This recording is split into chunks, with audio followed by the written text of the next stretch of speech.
We chatted a little about fashion earlier today, and as I was telling the story about Sonia and her dresses, I looked into the audience and I saw a doctor agreeing with me and every word I said.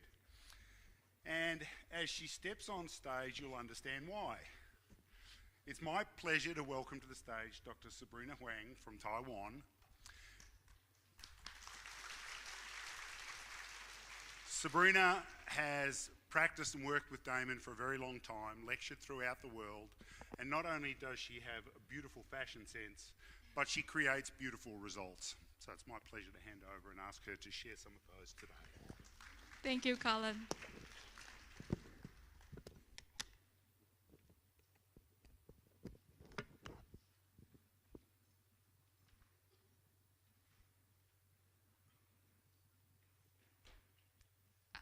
Thank you, Omco, for arranging this great meeting. It's always great to meet friends in Damon Forum. And I'm always nervous because at the Damon Forum, I have to speak in front of two of my mentors, Dr. Zhang Ling and Dr. Chris Chen. And I have to swear that I didn't use email to connect with Dr. Park. But he talked about 2 deep bite cases. Today, I actually prepared 2 open bite cases. What a coincidence. So the first one would be a class 3 open bite. Let's see the patient's faces first. This young lady, she came to see me with the chief concern that she cannot bite with her front teeth. So intraoral picture, you can see that she got a big open bite. But she has very good profile. With intraoral photo, you can see that her molar relationship is very close to class 1. But actually, she has class 3 canine relationship and very narrow upper and lower arches. So here you can see she has very narrow upper and lower arches and very, very thin biotype. You can see that actually we can almost see lower incisor roots before treatment. And this is her panorex. All the 4 third molars were already took out before she came to see me. And here's the diagnosis for this patient. She is skeletal class 3, high mandibular plane angle, and she has insufficient enamel display when she smiles. She didn't show any upper teeth. She has very flat upper occlusal plane and steep lower occlusal plane, and dental class 3. So actually, my treatment goal for this patient is I want to altering the functional occlusal plane to obtain the maximal facial aesthetic after treatment. So this is how I want to change my occlusal plane. So you can see to change the functional occlusal plane like this, it includes intrusion or T-back of lower molars, extrusion of lower incisors and also upper incisors. So here I would like to share step by step how I manage this case. So you can see I start with upper arch bonding. The reason I start with upper arch bonding is I schedule every patient for 15 minutes. So usually I start with upper arch bonding first, then the next appointment I will bond lower arch. So you can see I use only standard torque. And here is the 2nd month in treatment. I start to bond lower arch with very light class 3 elastics. So here you can see my initial bonding. And I skip lower left for central incisor because I don't want to procline lower incisors too much before I can tee back the first molar. So here is the elastic I use from lower canine to upper first bicuspid. This is a 2-ounce elastic. So the major mechanics here is I actually want to use very light class 3 elastics to tip back lower buccal segment. So this is what I really want to achieve is I actually want clockwise rotation of upper occlusal plane to enhance the smile arc. So that's the reason I use short class 3 elastic instead of long class 3 elastics. And on the lower, I like to tip back buccal segment because you can see the lower canine is the most mesially tilted. So when you see some of your class 3 cases, the lower first bicuspid is more mesially tilted than your canine, then you should start your light class 3 elastic from lower first bicuspid. So here is 4 months in progress. Now you can see I changed to 14/25 on the top, and on the lower arch I use 0.18. The reason I didn't bond the second molar is because this is what I usually, my normal approach for open bite cases, especially class 3, because I don't want to upright second molar before I upright first molar. I don't want any wedge effect. So here's a comparison from the first month to 4th month. Then here is 6 months in progress. You can see this is a class 3 case, but I start to use light class 2 elastic from upper lingual side of upper canine to lower first molar because she has very narrow arches. Before I can tip back and recheck lower incisor, I want to widen upper arch as much as possible. So that's the reason I use class 2 elastic from lingual side of upper canine to lower, because I want to use class 2 elastic to widen upper arch. So here you can see I actually got some arch development compared from the 1st month to 6 months. Now this is 7 months in progress. I start my major mechanics to correct the open bite. So the major mechanics for me to correct the open bite is, first, you can see I actually rebound upper incisor bracket more gingivally. So we can see more clear here. I want to increase the bracket wedge to enhance the smile arc. And this also helped me to upright upper incisor when I apply class 3 elastics. And on the lower arch, you can see I actually use tip-back band on the first molar. It's an 016 Australian wire from the helix to upper first bicuspid because I want to do tip-back and intrusion of lower first molar. And because I am shifting to a harder wire, so now you can see I changed from 2 ounce to 3.5 ounce elastics. So here is actually the major mechanics here. The main reason I use 016 Australian wire with tip-back band here is because I want to do slow extrusion of lower incisors. Because if you look at the patient's initial patient's intraoral photo, you can see she has very thin biotype, very thin symphysis. So if you extrude lower incisors too fast, you are going to move the teeth away from bone. So you might have missing papillae after treatment. So that's the reason I choose to use Australian wire in this case. So here is the major mechanics. You can see with the intrusive effect, we can slowly erupt, actually change the lower functional occlusal plane. And we delete the proclination of incisors, but we can do tip-back and intrusion of first molar.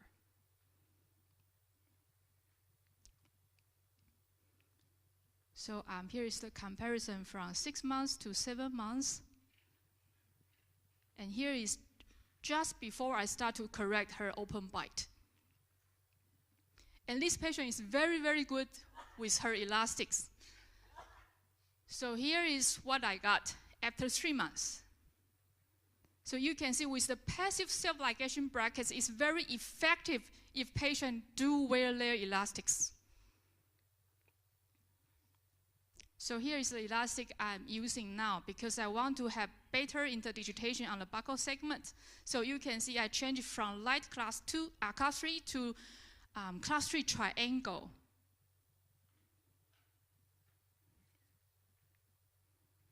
So you can see from 7 months to 10 months, here is the major mechanism to correct her open bite.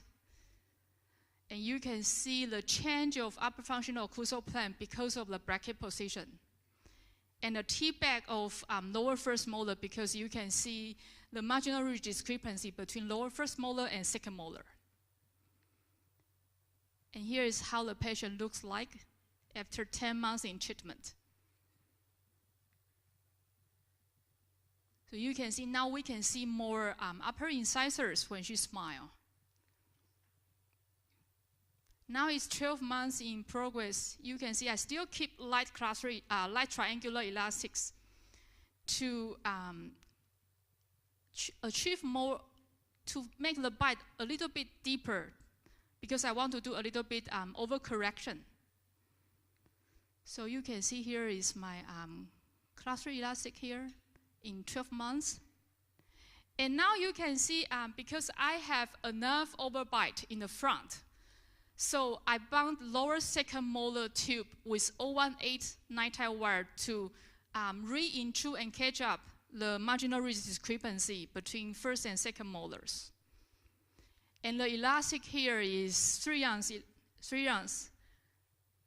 3/16. Because I changed to lighter wire, so I changed to lighter elastics.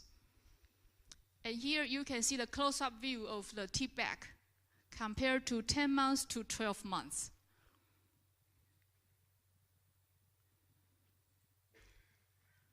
Now it's 15 months in progress. You can see I use very light power chain in the front to correct upper midline. And I also do my panel repo at this point. So here is the progress SAF. Patient's profile, 15 months in progress. And this is how the patient smiles.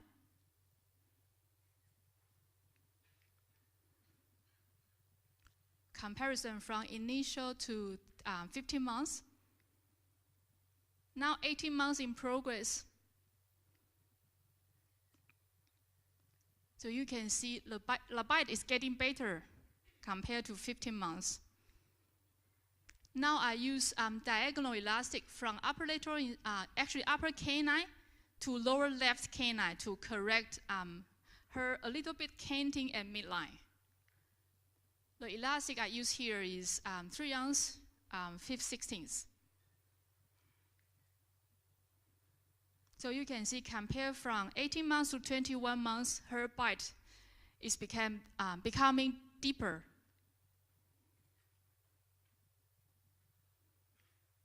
So I finally debunked this case in 24 months. I still have some missing papilla on the lower incisors, but because patient doesn't want any stripping, so if I can do some stripping, I can close the black triangles here. Here is the finished buccal view and the panel rex.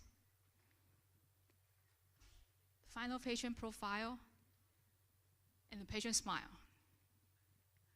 So here is the comparison of the panel rex of initial and finish. You can see we have a lot of T-back on lower buccal segment.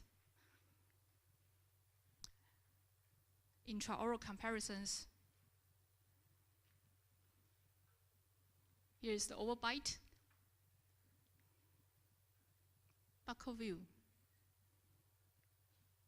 Occlusal view, we can see we got nice arch development. Here is her progress SAF. And I have to say special thanks to Dr. Rangsi. He helps me to do the SAF tracing for this patient.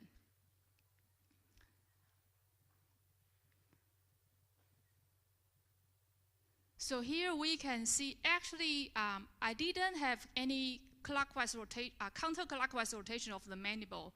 I actually only maintained the mandibular plane angle, but I changed the functional occlusal plane by T-back of upper and lower molar and extrusion of the upper and lower incisors. So here is the patient initial and finish facial photo. The profile and the smile.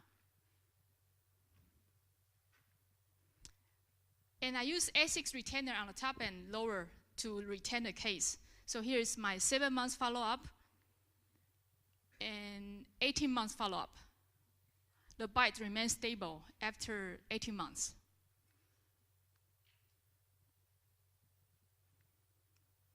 And here's the patient's smile after 18 months follow-up. Next case, I want to go one step further to talk about Class 2 open bite. I think Dr. Johnny would agree that Class 2 open bite is much more difficult compared to Class 3 open bite. So let's see our patient here. This is the patient. She said that she cannot bite on her front teeth. And you can see she has very retrude mandible. You don't have to see the ceph. You can tell she has high mandibular plane angle and very retrude mandible with recessive chin. And this is how the patient smile. She already bite. And this is her ceph.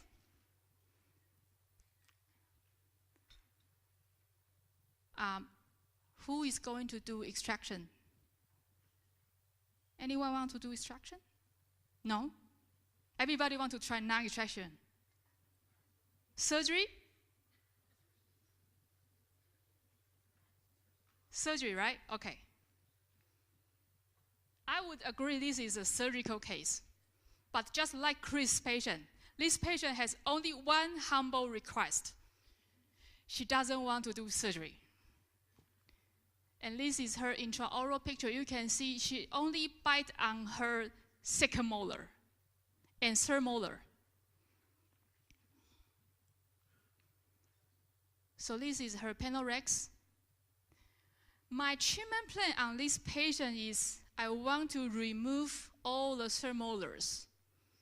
And to me, because if you look at the patient profile, she doesn't have too much lip incompetency. So she is not actually maxillary protrusion. She is more retrude mandible.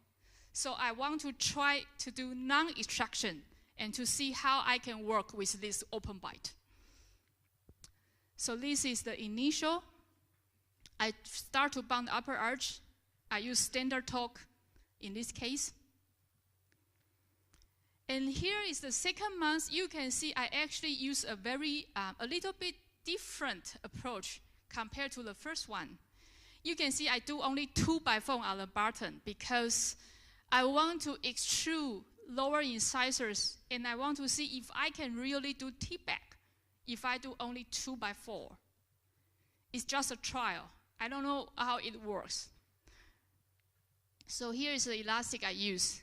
It's 2 ounces. Here is after 3 months.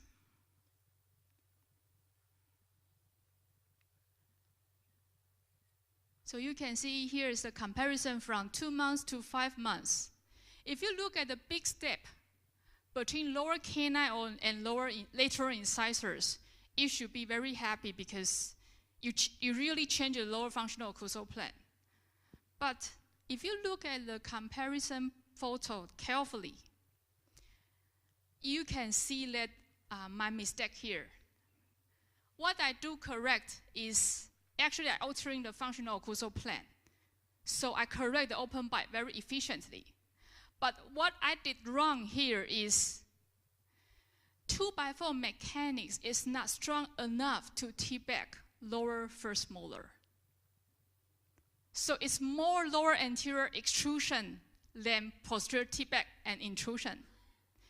And another thing is, because I start light elastic, even it's a light elastic, but because on the top, I start with 014 night-tie wire.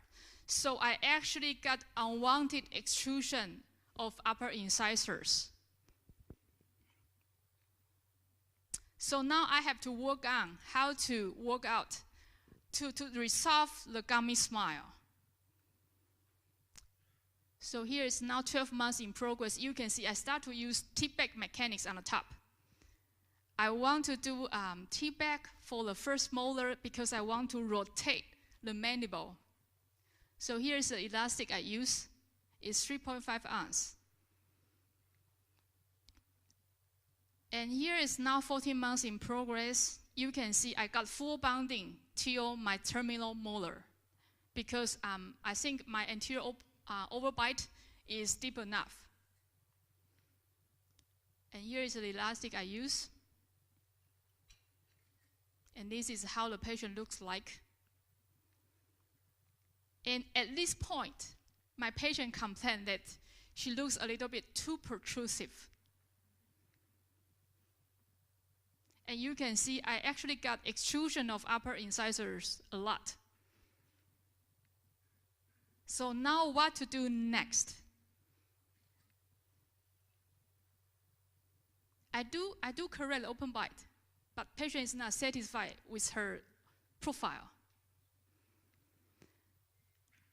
Here is the occlusal view. You can see we actually got a lot of expansion on upper arch. So what I have to do next is I have to put in 2 mini screws between upper, I think it's mesial to upper second molar. Here I use Chris OBS on the top. And you can see that even I have crimpable hook on distal to the lateral incisor, I start to distalize buccal segment first. So you can see I got power chain from upper canine to the minuscule. So here is the comparison progress safe. Now I start to do my mechanics of retraction on upper and lower with light class 3 elastic from lower canine to upper minuscule as well. But I use light class 3 elastic from lower canine to upper minuscule only at night because I don't want my patient to have joint problem. So now it's 25 months in progress, and this is how the patient looks like. She doesn't look so gummy compared to before I insert the minuscule. So here, 27 months in progress. It's almost done. So you can see here the major mechanics I'm using is I remove the minuscule and I use talking chain from canine to canine, but this power chain is underneath, actually occlusal to the brackets. So I can have some uprighting moment in conjunction with very light class 2 elastic only at bedtime because I don't want to extrude upper incisors too much. I just want to upright them. Then I finally debunk the patient in 30 months. So here is a comparison of intraoral, frontal photos, and buccal view. And here is the occlusal view. You can see we got a lot of expansion on the top. I actually expand my 16x25 stainless steel. This also helped me to upright upper incisors. And here is the comparison of initial and finished panorex. And this is how the patient looks like. And this is her final smile portrait. Here is the progress smile from initial to 12 months and to finish. Here you can see the change of the profile. And let's look at the Ceph to see what happened. Ronsi is nice enough to do the serial Ceph tracing for me. So if you look at, we look at the progress carefully, you can see that actually from initial to 12 months, I got T-back and intrusion of upper and lower first molar. That's the reason I can have backward, forward rotation of the mandible. Here is from 12 months to 13 months. The major mechanics helped me to do retraction and uprighting of upper incisors.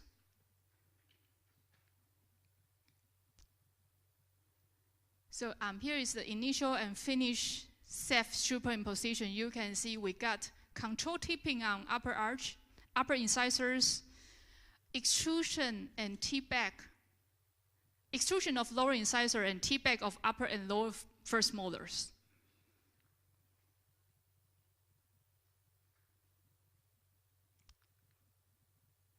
So here you can see the profile change, especially the mentalis strand. I think this is by far I can do for this patient with non-extraction. So, shall we finish this on time, or Colin, can we do a little bit more? Okay, let's talk about extraction.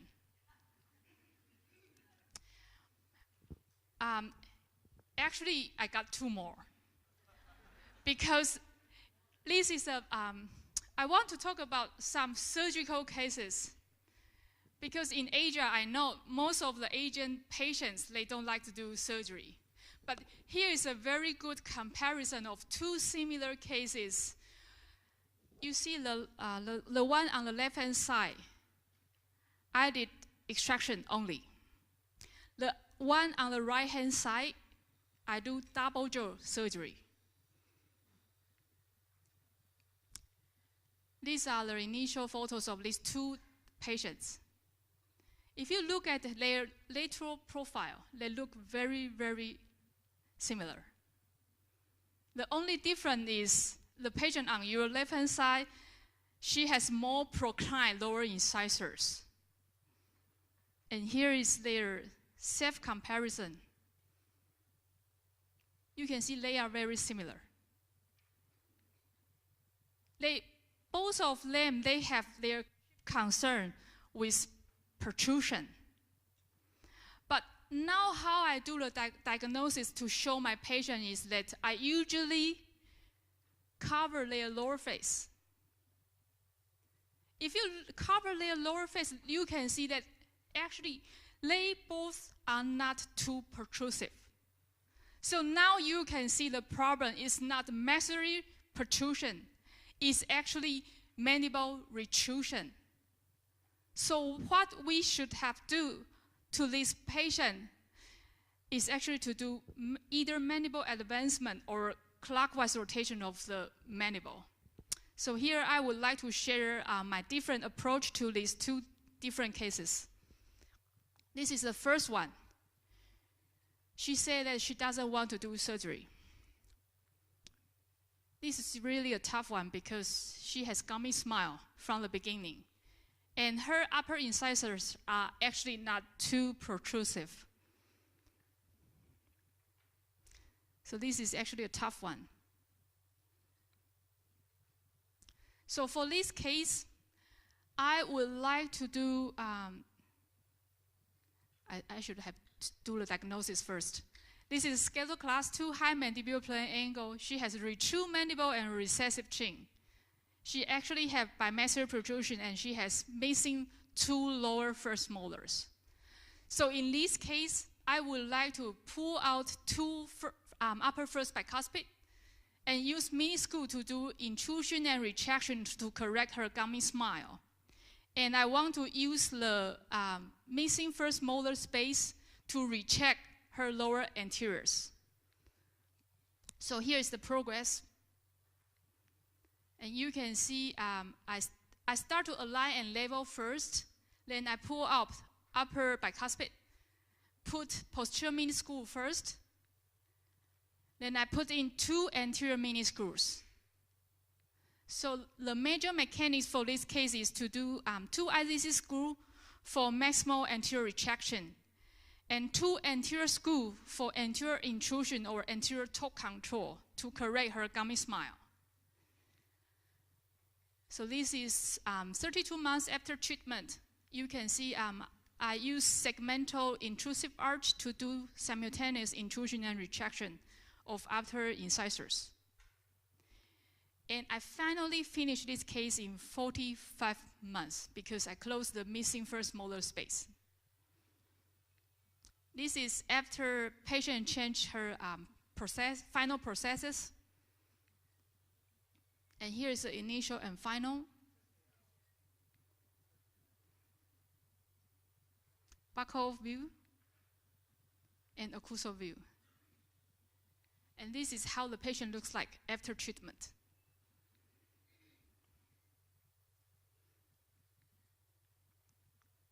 Here is the progress Panorex and SAF. Now let's look at the different approach of my second case. Sorry, here. This is her initial intraoral photos. So to me, she is more retrude mandible than protrude maxilla. So you can see she doesn't have third molar on upper right side, but she has a decayed third molar on upper left side. So here is the diagnosis for this patient. And actually, my treatment plan for this patient is I want to do surgery early. So my treatment plan for this patient, I want to do very light alignment and leveling. And the surgical plan for this patient is maxilla, I want to do level 1 for posterior impaction so I can have a little bit counterclockwise rotation of the mandible. But you can see from her SAF, we don't have any overjet for the mandible to go forward. So I want to extract lower first bicuspid during surgery and do a core anterior subapical osteotomy to recheck lower canine to canine. Then we do the BSSO to advance the mandible with advancement genioplasty. Then post-surgical also I want to close the residual space. So let's see how I manage this case. In this case, because she has more crowding on lower arch, so you can see I bound lower arch first. In the second month, I bound upper arch. And after 3 months alignment, you can see I resolved the anterior interference of upper right lateral incisor. So you can see now I section the wire and prepare for surgery. And here is the intraoral photos 6 weeks post-surgery. You can see the surgeon use almost only half of the bicuspid extraction space.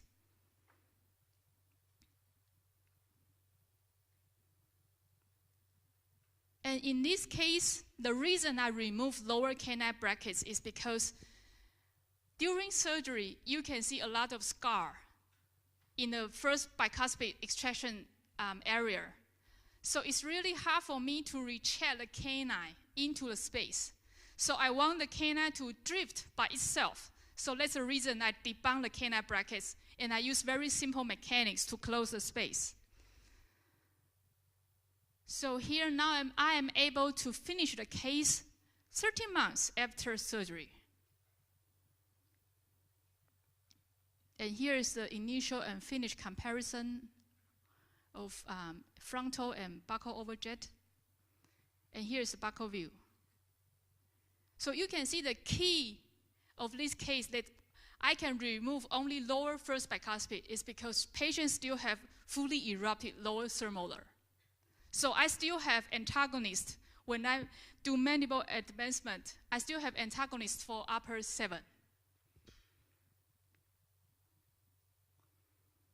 So here is the occlusal view. You can see I got a lot of expansion on the upper. And the most important thing is look at the patient extraoral photos. So now you can see the big change. And this is how the patient smile. Here is the profile.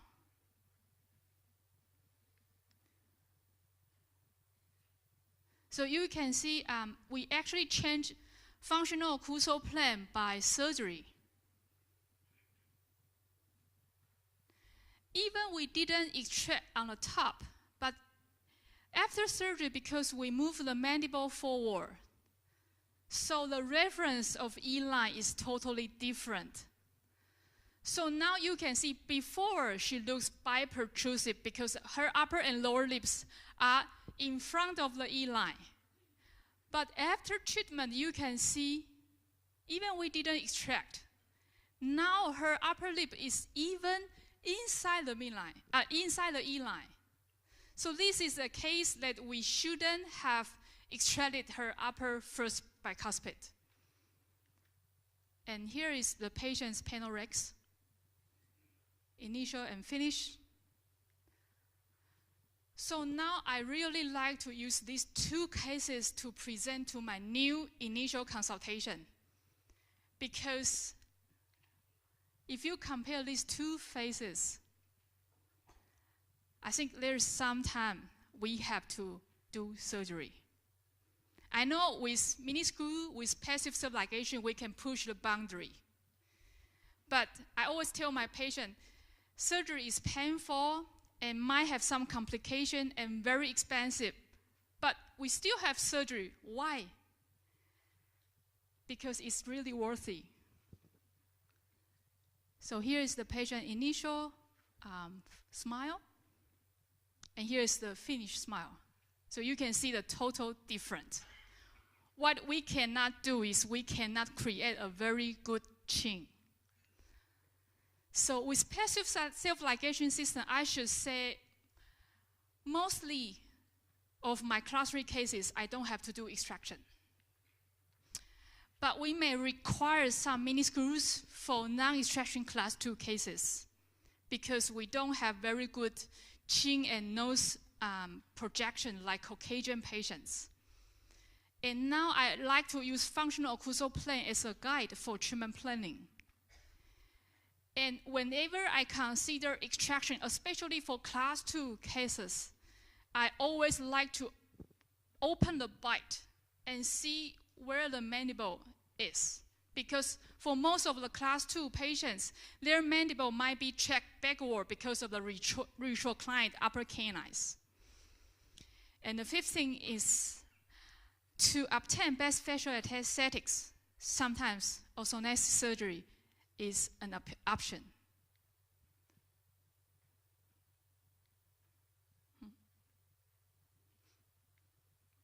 Thank you very much.